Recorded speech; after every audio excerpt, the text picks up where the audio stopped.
Emily! You get out here at once! Huh? I want you out of here today, okay? Mom? I don't want you calling me your mom anymore, you moneyless idiot! Wait, what is going on all of a sudden? Can you please give me an explanation as to why I need to be the one to leave this house now? Do you not have any memory of what might have caused this? Well, no, actually I don't. I don't even know what your reason is for calling me moneyless now either. This is the reason why you are poor! Why are you calling me poor this time around? Well, how about you calm down a little bit and stop calling me things like that? Then you and I can talk about what's gone and upset you. I took a look at the amount of money you have in that account, and after seeing what I saw, I have no reason to be calming down. You were taking a look at the money in my account? There was a checkbook on the living room table. Huh? The living room, wait. Are you kidding me, Diana? You've gone out and made another duplicate key to let yourself into our house without asking us? Could you please stop it with that reckless crap already? I've had enough of it now. You live over an hour away from our place as well, so how much free time do you have on your hands to be doing this all the time? Who the hell cares about something like that right now? Only $100 in your account? Excuse me, $100 in my account? What the hell does this mean? You're supposed to be working for one of the largest companies in America, and all you have in your account is $100? Don't tell me that this is all that remains from your compulsive spending. When Brad brought you over to my house saying that he really wanted to marry you, I heard from you that you're working for that huge conglomerate, and that's why I allowed you to be his wife. But now that the lid's been opened on your life, I can see that all you have left this month is $100. Tell me what the hell this is about right now. You lied to me about how you're not able to make squat in terms of income. You divorce my son right now and then get the hell out of his house. Well, before we get any further, let me tell you this. I have no idea what checkbook of mine you're talking about, as I don't remember having only $100 left in my bank account. And because of that, your reason for wanting me to divorce Brad and move out of the house is not going to work for me. Are you telling me that the things I saw with my own eyes just now are all false?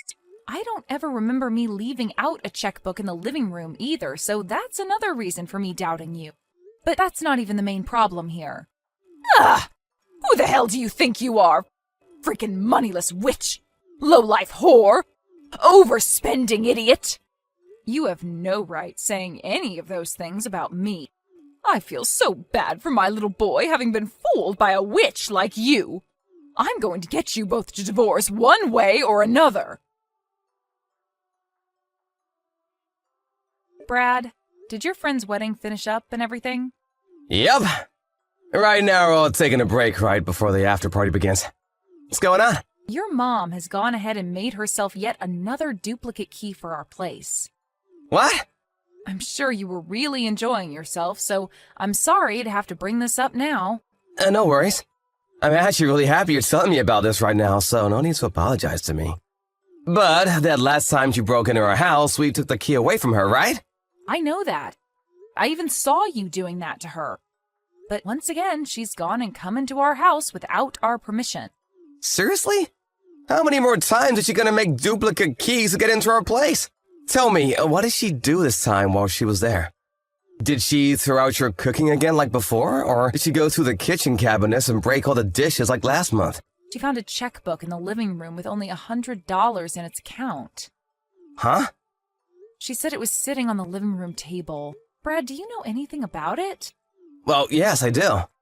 That was probably my checkbook, actually. Wait, really? Well, you remember how I was changing banks, right? During that time, I had to transfer pretty much all my money from my old account into a new one. So, in order to not have the old account close on me yet, I left $100 in there so that the bank wouldn't get upset with me. And well, in this day and age, we don't really need checkbooks anymore, right? So I must have just set it down there on the table and forgot about it. I see. That's why that old account only has $100 left in it. That's right. And as I was on my way to the wedding this morning, I was looking for a gift bag to put the present I got my friend into, and so I was shuffling through all the drawers trying to find one. And well, while that was going on, I happened to actually find that older checkbook, and that's probably why I ended up putting it on the table and never placed it back into the drawer. I was in a hurry, right? So I just left it there then. Now things are starting to make sense. I was wondering why I would have even pulled that old checkbook out in the first place, and now I remember what happened with it. See, I kind of get it now. Right now, I'm still on my way home from the business trip I've been on, so I haven't had any way of telling what all happened within the house while your mom was there. I'm sorry that leaving the checkbook out like that caused so much trouble for you. I'll talk with my mom about this. Yes, please do. Hold on a second. What's up? With what's happened here, don't you think we can use it to our advantage? What do you mean by that? Remember the last time my mom came in by herself with that duplicate key she made, and we talked about how horrible that was for us? You're talking about that conversation? Yep. I was actually being serious about all I was saying, so what'd you think? Good point. If you really are all right with going through with something like that, then by all means, let's do it. Well, there we go then. I know this is only going to cause a bit more trouble for you, so please forgive me for the time being. No worries, Brad. I trust that you'll be able to handle this for us. Thank you. When we're both back at the house, let's get our brains together and perfect our plan. All right. Emily, I'm sure by now you've started to come around to listening to what I say, right? I saw on the living room table a couple of divorce papers, and on them were yours and my son's signatures. Huh? Diana. Once again, you've come into our house without our permission. This is not about that. What this is about is you getting divorced from my son, right? I think me talking to my son about how you only have $100 left to your name in that account really ticked him off. I see. So you told him about that then? Well, then you must be aware of this. That happened to be your son's checkbook that was on the table. Stop lying, you moneyless witch! Ugh. I'm not lying to you right now, though. The fact that you're blaming me over something like that without even checking the name on the checkbook first shows me a lot of warning signs about you. And Brad was saying the same thing you are now, trying to cover for you overspending all the time on yourself. But seeing now that there is divorce paperwork all filled out on that table from you two, my words to him finally worked their magic. And the reason they finally worked is because I'm right. So you, being the moneyless freak that you are, need to hurry things up and leave my son. Is that right? Well, this was supposed to be my final warning to you. Warning? You don't seem to care at all about your son and only want what's best for yourself, since you're not even listening to what he's been trying to tell you. Huh? Well, I've had enough, and I am no longer going to try and tell you off. Goodbye. What the hell are you talking about? Well, whatever.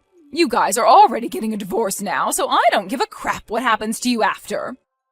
I'm looking forward to seeing my son come back home to me again after this. I'm going to clean his room up right now for him, so that when he comes back to me, he'll have a lovely room to sleep in. Emily, I just finished work. Good work today. I took a look at those screenshots you sent me of that conversation with my mom. I guess she really isn't listening to either of us, just as we thought she'd do. Seems that way. I was really trying to give her one last chance by telling her the truth straight up, but I guess she doesn't even trust my word. She's been that way for decades now, but I guess even time couldn't fix it for her. If anything, it's only made her worse, to the point that even I can't handle it anymore. Brad, are you going to be okay? I understand what's going to happen here, but she is your mom, right? Are you really sure that you're okay with what we're about to do? Yep. And you really don't have to worry about me because I'm all for this. Actually, this has a boatload of benefits to it, and I'm gonna feel amazing having her out of my mind once and for all. I think I can finally understand what my dad must have gone through with her that made him run away like that. She is really not good for anyone to be around, that monster. The kind of monster that thinks only about herself, no matter the outcome. Yeah. Emily, thank you for checking up on me there. But I'm totally set with what we plan to do, so don't worry. All right. Okay, then. Now, I'll see you at the new place. Yes. I'm leaving the house right now.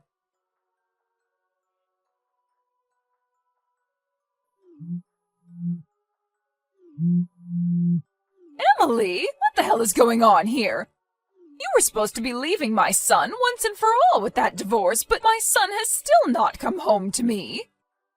So I went over to that house to see what was going on, but my frickin' key isn't working anymore. And on top of that, your neighbor is telling me that nobody's been living in your house for a while now. Where the hell have you and Brad run off to?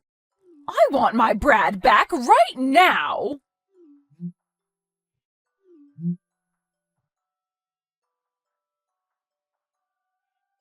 Mom, you stop texting Emily about everything right now. Brad? Where are you right now? You have left that witch already, so hurry up and come home to me. I want the two of us to start living happily together again, just like we had been doing years ago. Happily, huh? Mom, was it ever a time you and I lived happily together? What are you trying to say? You and I were able to live together for a very long time, right? Even when your dad ran away, you stayed right by my side the whole way. And if it wasn't for me doing that, Dad would have never been able to set himself free.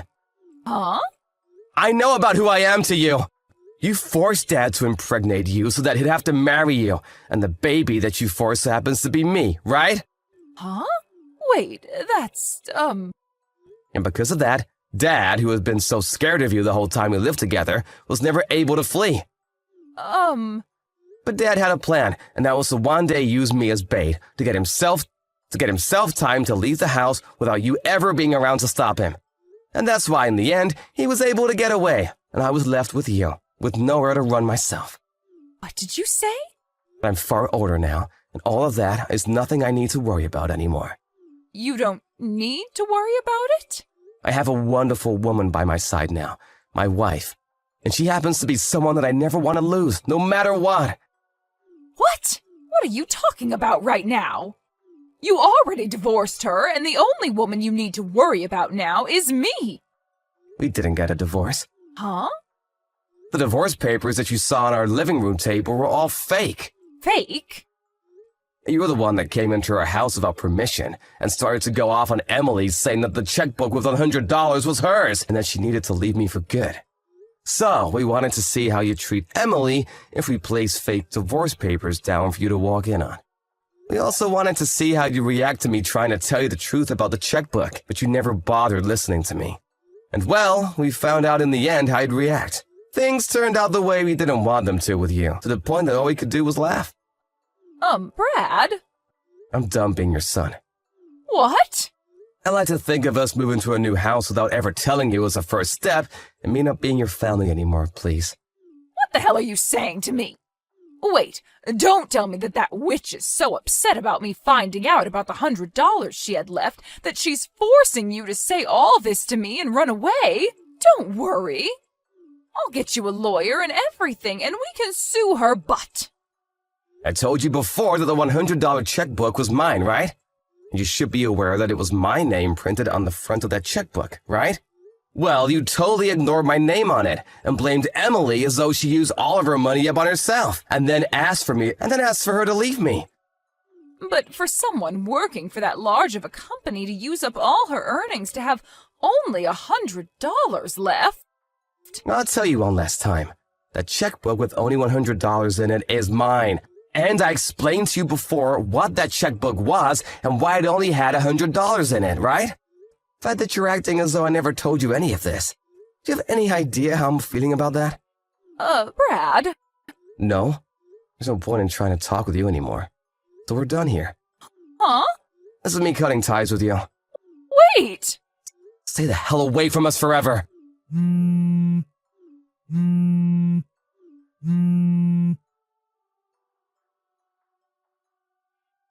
Right after Brad said goodbye to his mom, we both went ahead and changed our phone numbers.